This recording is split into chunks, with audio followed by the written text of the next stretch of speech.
everybody.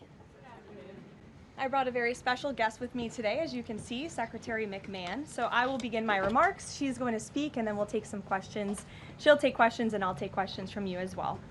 First off, yesterday, First Lady Melania Trump and Second Lady Usha Vance traveled to Marine Corps Air Station New River in Camp Lejeune in North Carolina, where they spent the day meeting with students, educators, military families, and United States Marines. Both the First Lady and Second Lady were grateful for the warm welcome and remain deeply committed to supporting military families and the communities that serve our great nation. May God bless all of them. In economic news, the September jobs report showed the American economy remains strong, with 119,000 new jobs added, more than double expectations. These gains came after the summer passage of President Trump's historic tax cuts and multiple big trade deals with countries around the world. In particular, construction jobs surged by 19,000 in September, the largest monthly gain in a year. Nearly all of this solid monthly job growth came from the private sector and went to Americans rather than foreign-born workers, the opposite of what we saw under the previous administration. Inflation also remains under control, and wages are up by 3.8% over the year for American workers because of President Trump's pro-growth policies. In fact, real wages are on pace to increase roughly $1,200 for the average worker this year under President Trump. This is a complete reversal of the failed Biden era, when we saw inflation skyrocket to 9%. Causing private sector workers to see their wages decline by approximately $3,000. We know that Americans are still hurting from the 4-decade high inflation caused by Joe Biden and the Democrats, but President Trump is making significant progress to fix this, and he will not stop working until he solves it. As the president recently stated, he is never satisfied. For example, President Trump's policies are working to make Americans' Thanksgiving more affordable this year, from their commute to the dinner table. Nearly 100 million Americans are expected to drive next week to spend time with loved ones for the holiday. And thanks to President Trump's drill baby drill agenda, the national average price of a gallon of gas on Thanksgiving Day is projected to be at the cheapest price since the COVID pandemic in 2021. President Trump is bringing down gas prices and providing significant savings to American families at the pump. And again, we expect those prices to continue to decline. According to the American Farm Bureau Federation's annual survey, cooking Thanksgiving dinner will also cost less this year than it did last year and is down about 5% overall. The average price for a staple of the meal, a 16-pound frozen turkey, is down more than 16% from last year, which will provide critical savings for families in their budgets. President Trump's entire economic agenda is aimed at putting more money back into the pockets of hardworking Americans. That's why he signed the largest middle tax cuts in history into law, from no tax on overtime, no tax on tips, to no tax on Social Security. And according to a new study from Piper Sandler, which is out this week, tax filers can expect an extra $1,000 bump to their tax refund next year in what could be a record-breaking tax refund season. So there is more good news to come. We know these refunds will make a huge difference for Americans to help pay down their bills and use towards life's expenses. In other news this week, President Trump took a significant step toward delivering on a core campaign promise to finally close the Department of Education. To shrink the bloated federal bureaucracy, the Department of Education just entered into new interagency agreements with 4 agencies: the Departments of Labor, Interior, Health and Human Services, and State. These agencies will now ensure the delivery of legally required programs while also refocusing them to better serve students. This common sense action brings the Trump administration much closer to finally returning education where it belongs, at the state and local level, not in Washington, D.C. The Democrats' reckless 43-day government shutdown did manage to do one valuable thing. It proved that America does not need a federal Department of Education. During the longest shutdown in history, the Department of Education furloughed 90% of its staff, and America's education system was not impacted whatsoever. Schools stayed fully open across the country. Students attended class and received normal in-person instruction, and our wonderful teachers received their paychecks uninterrupted. The Democrats' government shutdown made it painfully obvious that American families do not need the Department of Education. Since its creation in 1979 during the Carter administration, the Department of Ed has spent over $3 trillion taxpayer dollars without improving student achievement. Despite pure pupil spending having increased by more than 245% since the 1970s, math and reading scores are down in public schools. In fact, the most recent Nation's Report Card from 2024 showed that 13-year-olds' math scores are the lowest they've been in decades, and their reading scores are the lowest since testing began more than 30 years ago. It's clear that throwing more money at a broken system does not work, and that's why President Trump appointed the amazing leader behind me, our Secretary of Education, Linda McMahon, who is making these monumental changes at the direction of the president. We're very grateful to have you here today to talk about these changes and then take some questions. Hopefully folks in this room will have some questions on the very important topic of education. So please, Mrs. Secretary. Thank you. Thank you very much, Karoline. It's really a pleasure to be here with you today, and thank all of you for being here as well. My purpose here is to speak directly to the American families, not just you, but to the American families, about the work this administration is doing in education to reverse our national decline with a hard reset of our educational system. That reset was a top campaign promise from President Trump to send education back to the states and end Washington's micromanagement of education once and for all. This week we took the most decisive steps thus far to make good on this promise to you. We have linked 6 groundbreaking partnerships with other federal agencies to delegate education department programs that are redundant with existing programs at Labor, State, Interior, and HHS.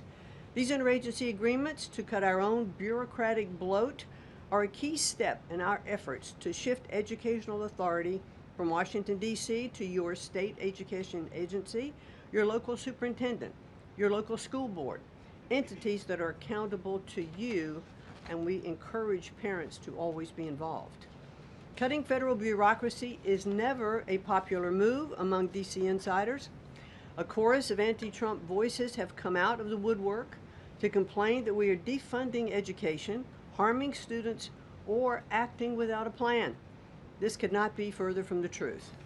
The majority of Americans across the country handed President Trump the popular vote precisely because they have seen the brokenness of a top-down education system run by the federal government. They're painfully aware that only 3 out of 10 students can read proficiently at their grade level. They know that college students are collectively $1.7 trillion in debt, and less than half of college graduates get a job that actually uses the degree which they studied so hard to get. They see more teachers than ever before leaving the profession due to burnout, over-regulation, and lack of autonomy in the classroom. Anti-Trump voices are stirring up fear that returning education to the states is a draconian action.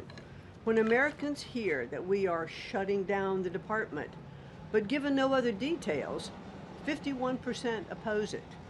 But when those same Americans are informed of our plans to preserve important elements of our work in other federal agencies and to maintain the K-12 funding that is distributed to the states, that number flips to an even greater majority at 56%. And they support returning education to the states and breaking up the bureaucracy. That's because the Department of Education is a pass-through entity. It doesn't educate a single student. The money it sends to states for education can be sent directly without waste. The Democrats' government shutdown proved that without a doubt, and I'll reiterate what you said, that the Department of Education was not necessary during the shutdown. Now, this is what I've seen already on my 50-state tour that I've embarked on. Educators are innovating in their schools. States are customizing their budgets and standards, and post-secondary institutions are planning for the economy of the future. But we're not leading them. They are informing us. That's why our final mission as a department is to fully empower states to carry the torch of our educational renaissance. Education is local. It should be overseen locally by those who best know local needs. We're not ending federal support for education. We are ending federal micromanagement and paving the way for education renewal through state reforms like school choice, the science of reading, and restoring the right priorities in higher education. President Trump promised to send education back to the states, and we're keeping that promise. America's next generation will look back on the work we've carried out, thankful for an education system that prioritizes students over bureaucracy. Thank you. Well, thank you very much, Madam Secretary, and we'll take some questions for the Secretary if you have them. Elizabeth, why don't you start? Thank you for joining us. You announced the partnership to move some functions of the Education Department to other agencies.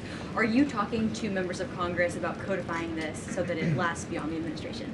Yes, we started our conversation, and thanks very much for asking that, because there have been some reports that Congress is in the dark on this. That's clearly not true. We've been talking to, I've talked to dozens of members of Congress to explain to them exactly what we're doing, to bring them up to speed, and to say to them, look, when we have completed some of these transfers that are working incredibly well, then we will be looking to Congress to codify those, make them permanent. Brian. Thank you. Secretary McMahon, what is the update on the negotiations with Harvard? I know the President has publicly pointed to you as somebody who's worked on that. I think you've talked about that at length, but I'd like to understand where are things with those negotiations with Harvard this time? They're ongoing negotiations, and I feel very comfortable that we are getting close to having those negotiations finalized. It's been open door conversation all along. Deanna? Hello, Mrs. Secretary. The President recently posted about establishing a federal standard for AI. Do you know if the administration has a view on the use of AI for students in schools? And Karoline, do you know if the President personally uses AI? I don't think so. You can handle that I've never one. witnessed it, so I can't attest to that.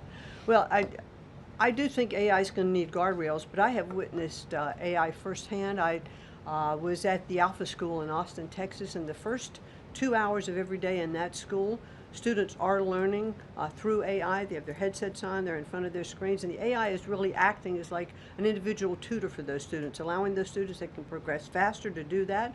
Those who need a little catch up, it refeeds information to them. And so after those 2 hours of learning, the basics of what they're doing in their curriculum that day, then they spend the rest of the day, I mean, they have good recess and all of that time, but then they spend the rest of the day in what are called life skills, and they're actually using the information that they've learned this morning.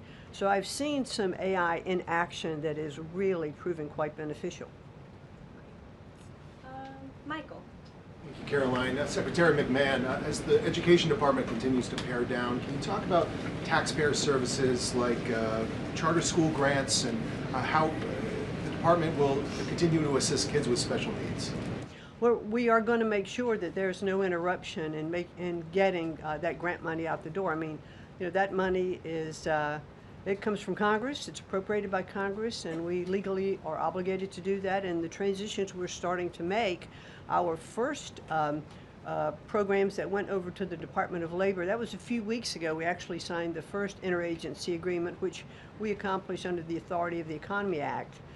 We transferred grants for WIOA and for the Perkins Act. And the really good news is that the Department of Labor has a much more sophisticated system, technology system and grant fulfilling system than the Department of Education does. As a matter of fact, our executive manager that went over with that group over to Labor said he would compare what the labor system is to education's like held together by bubble gum that is not connected to any other part. So we were able to get those grants out the door more smoothly, and states have actually better access for those systems than they do at the Department of Education. So that's a real bonus. Take a couple more. Carrie, go ahead. As far as the diversity, equity, and inclusion new regulations that came out from the administrations, a lot of schools, whether high school or even higher education is concerned, some of them are defying these new administration policies, even apparently according to a new report. I'm sorry, I can't hear you, Rick. As far as there's been a new report from the administration saying that half of medical schools are defying the administration. when it comes to DEI policies. What type of action will the administration take for these schools that are defying the new DEI policies?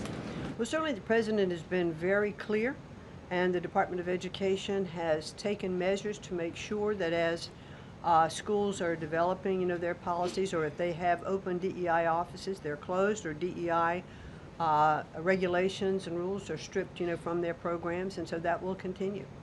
Great. We'll take one more. Go ahead.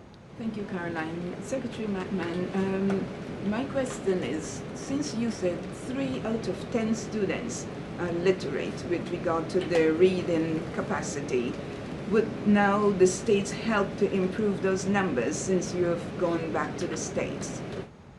Well, what we are finding, that the states that are making great progress, it's through their own innovation. It's not coming from the Department of Education. I think the Department of Education is really misunderstood about what our function is. We don't teach one student. We have nothing to do with the curriculum that are in any states. We are a pass-through pathway from money that's appropriated by Congress to get to the states. But what we have seen in those states that have taken that initiative and they are embracing the science of reading and returning that into their school programs. Louisiana has done it. Mississippi, they call it the Mississippi Miracle, because they were like, I think, bottom or next to last in reading proficiency in Mississippi, and now they're like middle of the pack, which has been a really big jump. Florida has, Iowa has, Tennessee. So, but these are innovations that are done at the state level. This is not anything we're dictating, and that's why I'm saying returning education to the states, where they really are already leading in their education endeavors, and 90% of their budget they provide. The federal government only provides 8 to 10% of the budget for education, so let's make sure that that grant money that's coming from the federal government is getting in their hands as efficiently as possible and getting to students. We don't want teachers having to spend their time and money in regulatory compliance. There was one superintendent chief who said to me that they had done some calculation in their state, and that for every dollar that went into the classroom in a grant, 47 cents was spent in regulatory compliance. So let's get the money into the hands of our students and our teachers. Let's raise the level of education. The other thing I'll do, and I'll quickly wrap up for you, is this 50-state tour that I have embarked on. We've done about 14 states. We've shut down a little bit during the shutdown. But what I am doing is visiting different kinds of schools, grammar schools, middle schools, high schools, micro schools, private schools, charter schools, the whole gambit.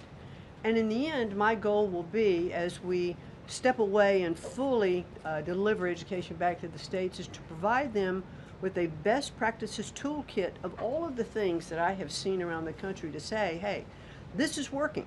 Check with these superintendents, check with these governors. And you know what I found a little bit is governors are a little competitive, so it's kind of nice to give some of these best practices out there. It'll work because it's already working.